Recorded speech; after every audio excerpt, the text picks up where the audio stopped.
من اكتر الوجبات اللي كلنا بنحبها جدا وولادنا بيطلبوها الفراخ المقليه اللي احنا بنشتريها من المحلات الكتير دي. اكتر اجزاء بتبقى حلوه للفراخ دي الدبابيس. طب الفراخ اللي انا اعملها مقليه دي اختارها ازاي؟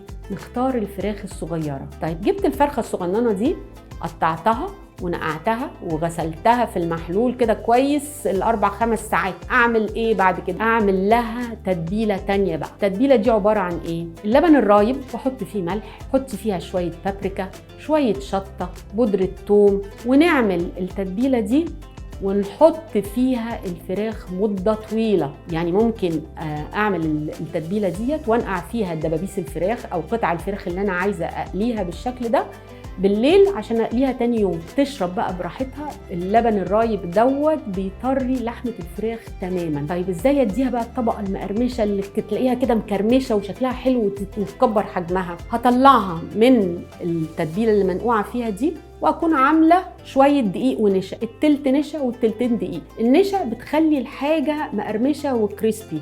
اطلعه من منقوع اللبن الرايب احطه في الدقيق والنشا ده، وبعدين يبقى عندي كده سلطانيه فيها شويه ميه ساقعين حلوين، اغطسها دقيقه وارجعها تاني تاخد طبقه تانيه من الدقيق والنشا. هل اعملها بالشكل ده واركنها بقى واحمرها تاني يوم؟ لا، انا لازم اعمل كده قبل التحميره على طول. وقلنا هنعملها في تحمير زيت غزير، والزيت يكون سخن بس مش سخن قوي لدرجه انه يحرقها من بره وما يسويهاش من جوه. بتاخد قد ايه في التقليه؟